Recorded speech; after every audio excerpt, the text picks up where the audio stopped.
Hi, thanks for joining another video in the Watercolor for Real Beginners series. I'm Michelle Crawford, and today we're going to be making a standard split primary color wheel. If you joined the last video, you know that one of my watercolor supplies that you don't really need but is really nice to have is a color wheel, but don't feel like you have to go out to your craft store to buy one because we're going to make one together.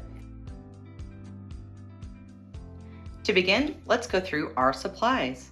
First things first, I've got a free project template here for you. We'll be referencing this during the video, and I've provided a link below in the description for you to access and download this PDF template for free, and you can print that off and reference it during this video.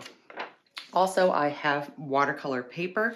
You don't necessarily have to use your best watercolor paper for this. We're really going to just be making a reference for ourselves as far as how to mix colors together using a split primary color wheel, and then what kind of mixes you're going to get with your paints. So I just have some B watercolor paper here. It is 140 pounds, so that's important. And this is cold pressed paper, but I don't think it's 100% cotton. I know that B paper does have some, but this is their studio pad. And so I'll just be using some sheets from this. And it's 8.5 by 11. If you want to work with the template, that'll be a good size to work with, kind of the letter size. I also have a palette here. Since we are going to be mixing our primaries, it's good to have some type of mixing surface. If you want to use the palette that came with your watercolor paints, and usually there's something in the lid, that's fine. Or if you don't have a palette, you can just use, a white dish, but white is important so that you can see the colors we're mixing. I also have just two number 6 round brushes here. These are Craftimo brushes. One is just a bamboo brush, and the other one is from my Emma Lefebvre set. But any really paintbrush will do. I've got 2 because we'll be mixing colors together, and sometimes it'll be good to have 2 brushes. I also have a pencil so we can draw out our color wheel. You can see I've got a towel that I'm using to store my brushes, but also I use this to blot out any excess moisture. You can use a paper towel, but having a reusable towel is always handy. Of course, I've got my watercolor paint set here, and if you watched the first video in this series that was all about what supplies you really need to get started with watercolor, I talked about this Winsor & Newton Cotman watercolor set. We've got our split primaries as well as some neutrals in this set, and honestly, it is all you really need. So if you want to learn more about just basic watercolor supplies, check out that video. And then I have some water here. I've got 2 containers here full of water so that I'm going to try to keep I'm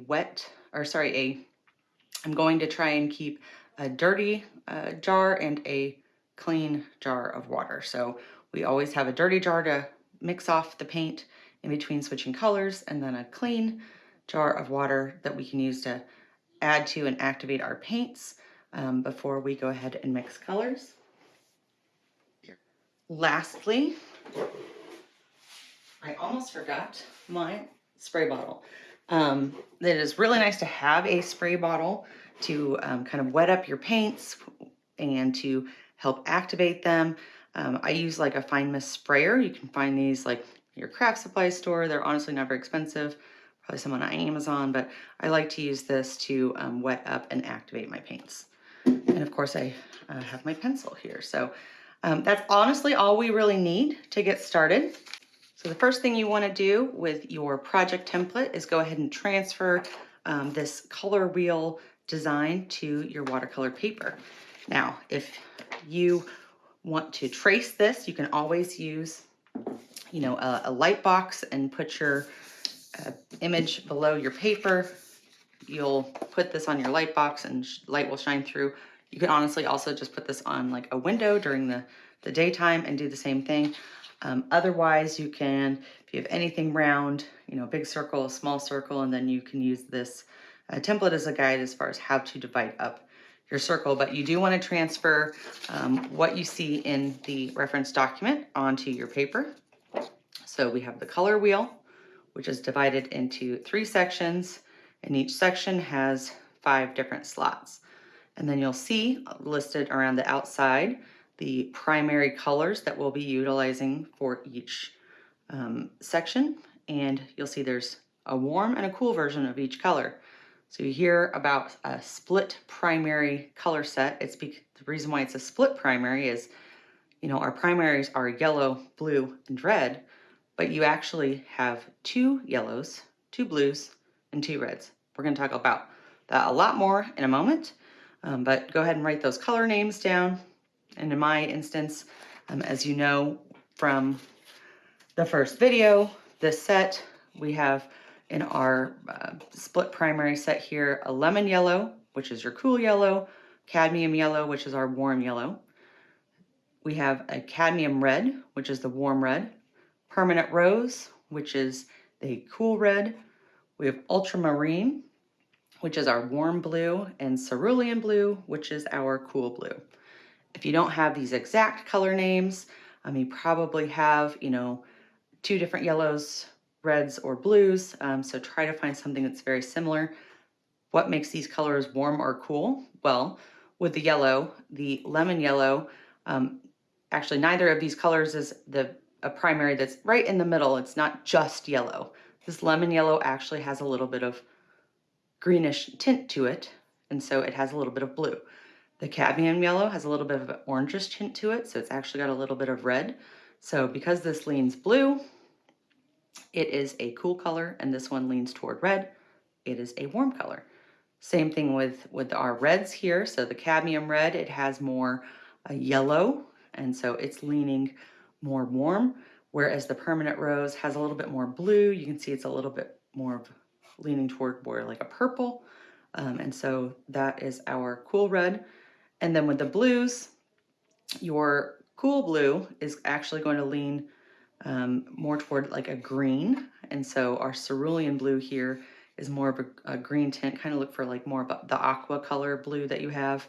The ultramarine blue, it's going to lean more toward red, so it's more of a purple when it's in a deep hue here, or this ultramarine is kind of like that bright cobalt blue or something like that. So these are the 6 primary colors that we will use. And as you can see, I have already transferred everything here.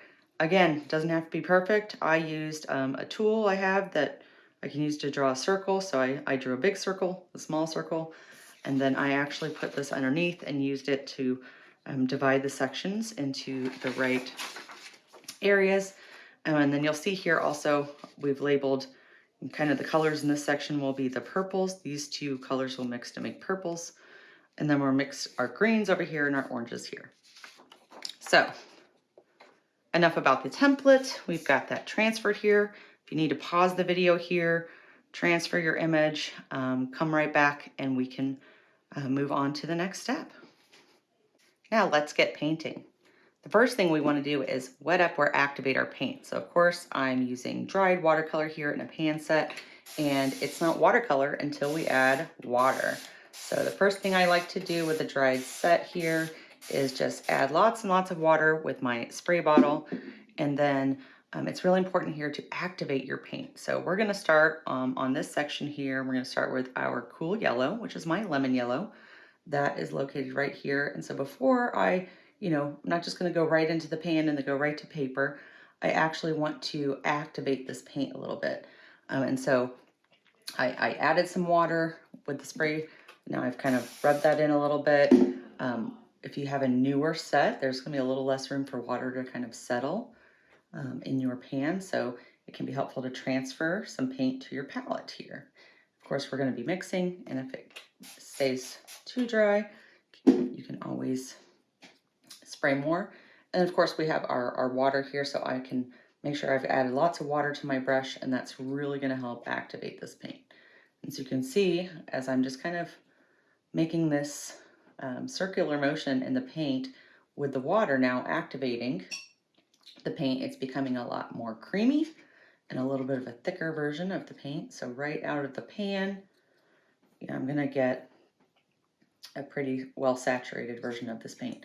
So we're going to be mixing up yellow and the lemon yellow with our cerulean blue. So the first thing I'm going to do is activate both of those colors.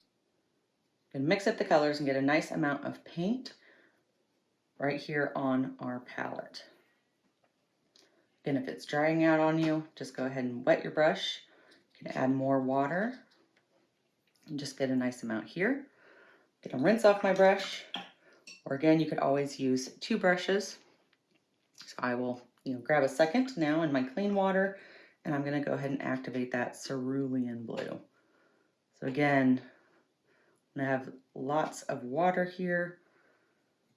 I'm gonna rinse off in my dirty side and then grab a little bit of clean water before I go back in. And again, just using my brush to activate the paint and get some on my palette. All right, so we've got both our colors here. This is why it can be helpful to have 2 brushes. The first thing we're gonna do is paint our lemon yellow. So grab this paint on your brush. You can always add a little bit of water to your brush if it's a little too thick. And I'm gonna paint not up to, right, almost close up to the line. I wanna make sure I leave a little bit of space between these sections so that they don't, bleed into one another. So I'm just gonna fill that section with our lemon yellow. And then I'm gonna take the blue, and remember I've already, loaded my brush really with a lot of paint. We can go ahead and grab some extra water, or even use your spray bottle. But we've got a nice flow of paint here, and we're gonna paint that on the other side here where it says cool blue. So of course, we're thinking yellow and blue, they should make green. And when we mix these 2 colors together, 50% and 50%, we should get green. So how do we really do that with watercolor? Kind of know the percentages that we're mixing. Well, rinsing my brush off again, I'm gonna grab some more of that blue here. In my palette, I'm just gonna try to add a certain amount of blue and then try to add the same amount of yellow. And if your paint is drying out on you on the palette, just go ahead and add a little bit more water. I've got, visually about the same amount of paint on the palette. So now I'm gonna mix these 2 together. So this is my 50% mix. And again, you could just do this on a dish, but as you expected, we got a nice, vibrant green. So let's go ahead and paint this in the middle, in between these 2 colors, and show the 50-50 mix of green that we get when we mix these colors together. My paint is drying out a little bit on me, so I am going to grab a little bit of water on my brush just to get a little bit more saturation. Okay, so yellow and blue make green. But what color goes here and what color goes here? Well, we mix these 50-50, so 50% yellow and 50% blue to get this green. So here we're actually going to do, like 1/3 yellow and 2/3 blue. You can do the same thing where you're measuring out this mix and adding, a 2/3 amount to a 1/3 amount, or we can just kind of tint the color that we have here a certain way. So we know that this is our 50-50 mix. If I want to add more yellow, I'm gonna grab more yellow on my brush, and then I'm just gonna start mixing it with the green I already have on the side here. And you're just gonna see I'm gonna get a nice lime green color. So this is when we have more yellow than green in the mix. Still green, but it's more of a lighter, even more vibrant green. You can see it's much brighter. That's because we have that nice bright yellow. So now let's figure out what happens when we go the other way. Again, I'm going to take my blue and grab some of that blue, and on the other side here, still that green. I'm going to mix those together and see what happens. So I'm actually going to get more of an aqua colored green when we do this. It feels too blue to you, you can always add in a little bit more of the other color. We went a little too far over. There's our nice aqua.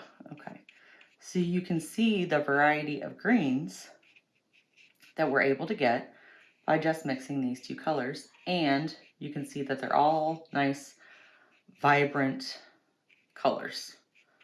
And the reason why that is, you'll get to know that this yellow leans towards blue, the blue leans towards yellow. And so by choosing these two colors when we're mixing for greens, we're not introducing any red that could be in colors in either of these other sections. So we all know, and I'm getting a little bit of a color blotch there, tempted to blot it out, but honestly it's kind of showing what those would be in between those two colors, so I'm gonna leave it. But we have learned that these colors don't have any red in them, and so we're not mixing a third color. If you mix 3 primaries together, you're going to get some type of a neutral, which is, you know, here you're trying to mix vibrant colors like this and you mix something muddy. That's because you've probably chosen colors that are a little bit too far apart from each other on the color wheel, and you're introducing a third color into the primary color mix. So let's continue on and move over to our purples here. And so in order to mix some vibrant purples, we want to use our warm blue and our cool red. Now this paint on your palette, honestly, it's still good. You can keep utilizing it. If you have another palette or dish that you want to use, you're welcome to do that. Or you could wipe it out and start over. We've got a few more spaces to use here, so I'm just going to keep going. I'm going to rinse off both of these brushes. And just like we did for our greens, we're going to now activate the colors used to make our purple. So the first one is a warm blue. That's my ultramarine blue here. And it's warm because it leans more toward red. And so it actually looks a little bit more purple than the other blue. You can see that one leans more toward like an aqua color. So here is our warm blue.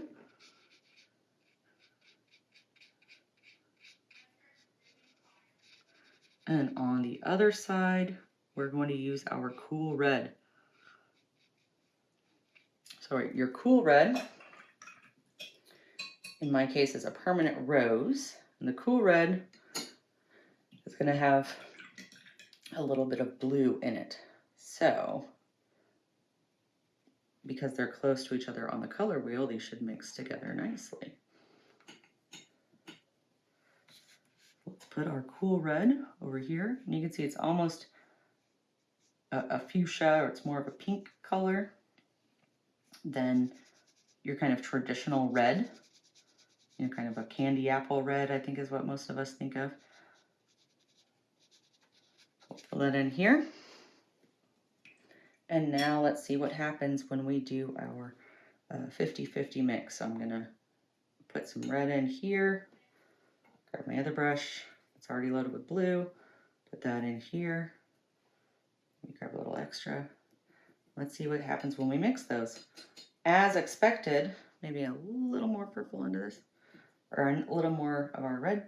You can see we're going to get a nice vibrant purple. What we would expect based on, you know, what we all learned in grade school color theory, that when you mix red and blue, you're supposed to get purple. There's our nice vibrant purple. We're mixing a cool red with a warm blue. And the cool red isn't going to have any yellow in it, and neither is the blue. So we're not adding a third color.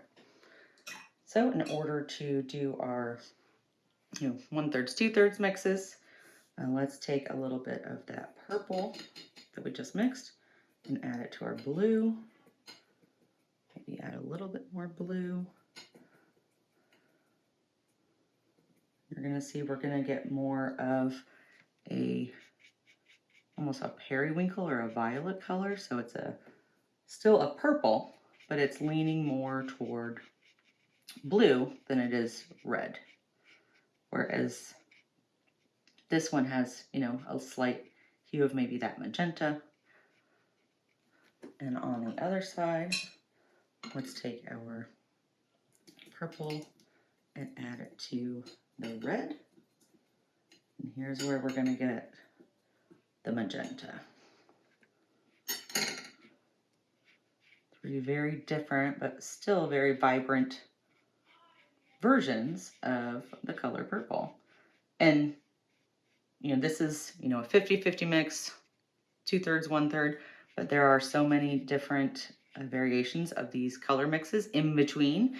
And so, this is just a reference card, so you can kind of see, what you're leaning toward with different colors. And it's also helping us work around the color wheel with color theory, but there's so many different colors you can make in between. All right, so now we have done our purples and we'll move on to our oranges. I'm gonna rinse my brush off once again and activate our warm yellow and our warm red. So our warm red is gonna have some yellow in it. You can see it almost looks orangish, right? This is my cadmium red. And it leans yellow, so yellow and red make orange. And so this is our warm red, cadmium red. Very strong color, but again, still very vibrant of an orange. Orangish red. You can see, I think, pretty clearly with these two primaries that, and with these two reds, we really don't have, again, that kind of candy apple red we would expect in the middle, but one is definitely more pink and one's definitely more orange, so it's very easy to tell which one's warm and which one is cool. So on the other side of this, we're going to grab our warm yellow. This also has red in it, so it's going to be yellow, but kind of an orangish color yellow. You see that all the colors we're going to get in over here are going to be on the warm side. We're mixing warm with warm. So we're mixing reds and yellows together, but we aren't really including any of those colors that are leaning toward blue. So we're going to get our nice vibrant mixes here. So again, let's see what our 50-50 mix will look like. I'll take a little bit of this color, a little bit of this color, mix them together, and it looks like we're going to get orange. So a very different, not overly different, but an expected kind of color of an orange. And we did start with an orangish red. And if we go more red, just added a swipe of red into that mix. You can see very warm colors. I feel like with this mix, maybe I didn't get enough yellow in there, so I'm actually just going to mix it right on the paper and put a little bit of yellow on top so we get almost like that pumpkin-y orange. You can kind of tell this one now is feeling more red. This one's feeling more of a dark orange. This one's feeling more of kind of a pumpkin-y orange. And then now if we mix the 2/3, 1/3 mix on the other side, we're gonna get a little more yellow in there, more of just an orangish yellow.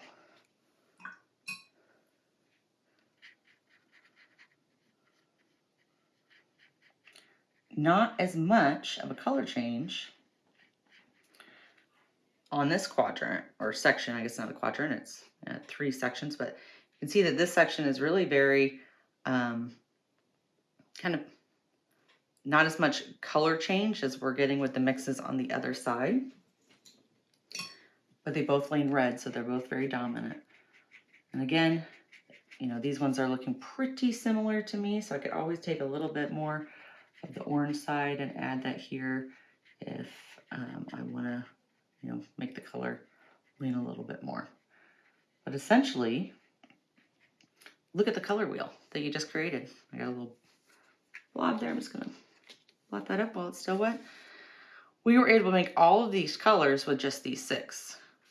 So this is not only a great reference for, okay, what colors are in my palette, it's also, hey, what colors can I make with the primary colors that I have? So we've added 3, 6, 9 more colors to your palette just by the mixes that we created here today.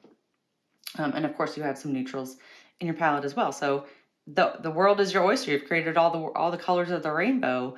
And so keep this as a reference for when you're painting, but you might ask yourself, okay, now I just learned how to make nice bright colors, but what if I want to have some moody colors in my paintings?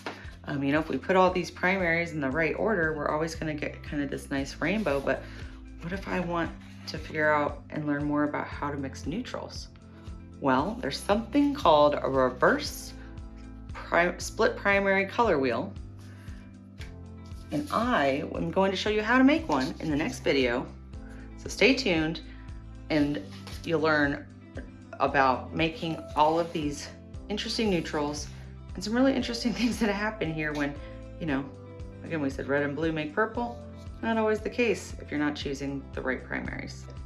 So stay tuned for that next video in the Watercolor for Real Beginners series. And don't forget to like this video and subscribe so you can support me, follow the content, and let me know what you think in the comments below. Happy painting! Bye!